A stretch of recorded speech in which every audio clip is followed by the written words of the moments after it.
watched the Woodman while he worked and said to him, "I cannot think why this wall is here, nor what it is made of. Rest your brains, and do not worry about the wall," replied the Woodman. "When we have climbed over it, we shall know what is on the other side." After a time, the ladder was finished.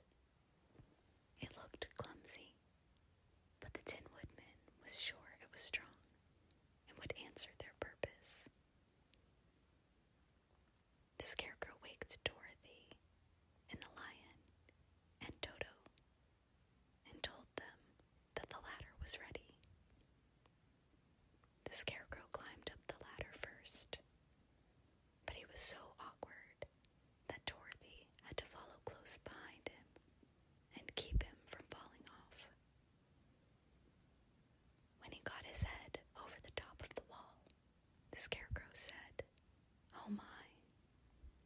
"Go on," exclaimed Dorothy. So the Scarecrow climbed further up and sat down on the top of the wall. And Dorothy put her head over and cried, "Oh my," just as the Scarecrow had done. Then Toto came up and immediately began to bark. But Dorothy made him be still. The Lion climbed the ladder next, and the Tin Woodman came last. But both of them cried, "Oh my," as soon as they looked over the wall. When they were all sitting in a row on the top of the wall, they looked down and saw a strange sight. Before them was a great stretch of country, having a floor as smooth and shining and white as the bottom of a big platter. Scattered around were many houses, made entirely of china and painted in the brightest of colors. These houses were quite small, the biggest of them reaching only as high as Dorothy's waist. There were also pretty little barns with china fences around them, and many cows and sheep and horses and pigs and chickens, all made of china, were standing about in groups. But the strangest of all were the people who lived in this queer country.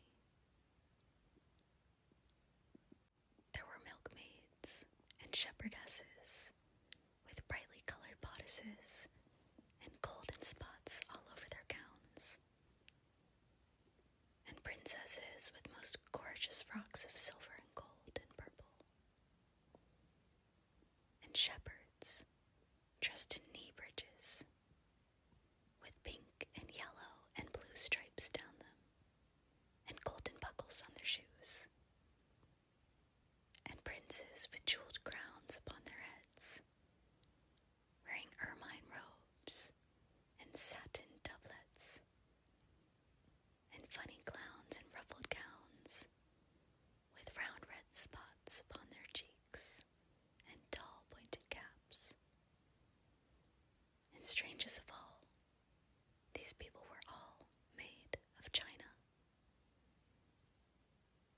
even to their clothes, and were so small that the tallest of them was no higher than Dorothy's knee. No one did so much as look at the travelers at first, except one little purple china dog with an extra large head, which came to the wall and barked.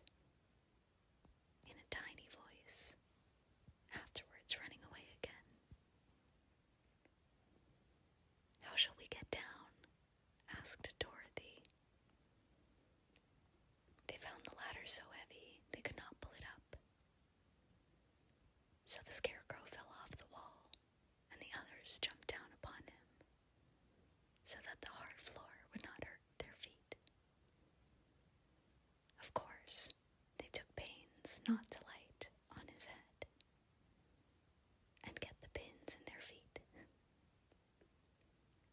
When all were safely down, they picked up the Scarecrow, whose body was quite flattened out, and patted his straw into shape again.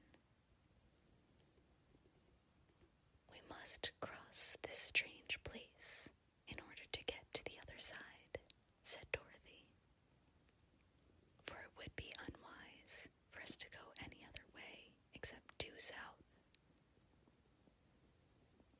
They began walking through the country of the China people, and the first thing they came to was a China milkmaid milking a China cow. As they drew near, the cow suddenly gave a kick and kicked over the stool. The pail, and even the milkmaid herself, and all fell on the china ground with a great clatter. Dorothy was shocked to see that the cow had broken her leg off, and that the pail was lying in several small pieces, while the poor milkmaid had a nick in her left elbow. "There," cried the milkmaid angrily, "see what you have done. My cow has broken her leg, and I must take her to the mender's shop and have it glued on again." "What do you mean by coming here and frightening my cow?" "I'm very sorry," returned Dorothy. "Please forgive us." But the pretty milkmaid was much too vexed to make an answer. She picked up the leg sulkily and led her cow away, the poor animal limping on 3 legs. As she left them, the milkmaid cast many reproachful glances over her shoulder at the clumsy strangers, holding her nicked elbow close to her side. Dorothy was quite grieved at this mishap. "We must be very careful here," said the kind-hearted Woodman, "or we may hurt these pretty little people, so they will not get over it." A little farther on, Dorothy met a most beautifully dressed young princess, who stopped short as she saw the strangers and started to run away. Dorothy wanted to see more of the princess, so she ran after her, but the China girl cried out, "Don't chase me, don't chase me."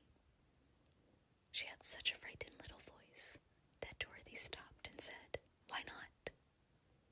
"Because," answered the princess, also stopping a safe distance away, "if I run, I may fall down and break myself."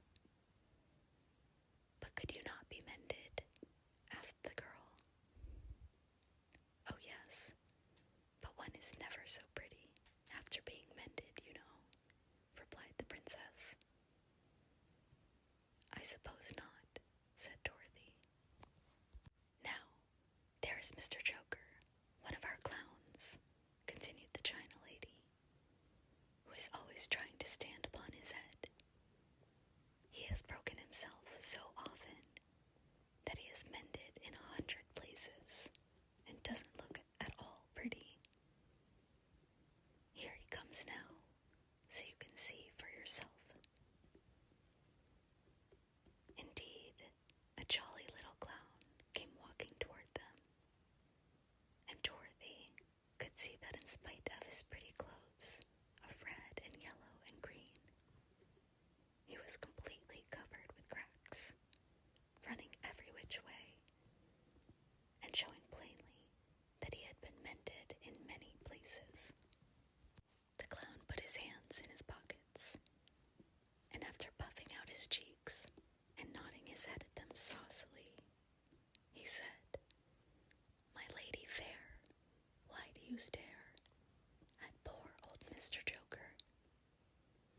You're quite as stiff and prim as if you'd eaten up a poker." "Be quiet, sir," said the princess. "Can't you see these are strangers and should be treated with respect?" "Well, that's respect I expect," declared the clown, and immediately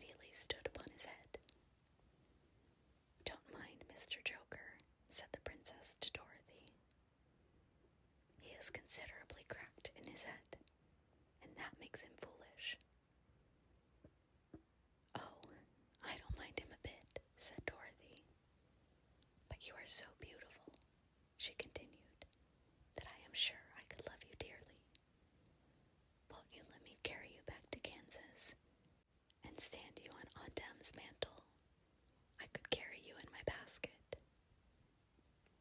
"That would make me very unhappy," answered the China Princess.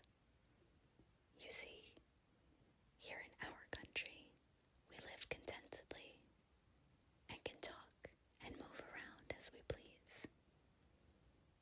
But whenever any of us are taken away, our joints often stiffen, and we can only stand straight and look pretty. Of course, that is all that is expected of us when we are on mantels and cabinets and drawing room tables. But our lives are much pleasanter here, in our own country." "I would not make you unhappy for all the world," exclaimed Dorothy. "So I'll just say goodbye." "Goodbye," replied the princess. They walked carefully through the China country. The little animals and all the people scampered out of their way, fearing the strangers would break them. And after an hour or so, the travelers reached the other side of the country and came to another China wall. It was not so high as the first, however, and by standing upon the lion's back, they all managed to scramble to the top. Then the lion, gathering his legs under him, and jumped on the wall. But just as he jumped, he upset a china church with his tail and smashed it to pieces. "That was too bad," said Dorothy. "But really, I think we were lucky in not doing these little people more harm than breaking a cow's leg and a church. They are all so brittle." "They are indeed," said the Scarecrow, "and I am thankful I am made of straw and cannot be easily damaged. There are worse things in the world than being a scarecrow."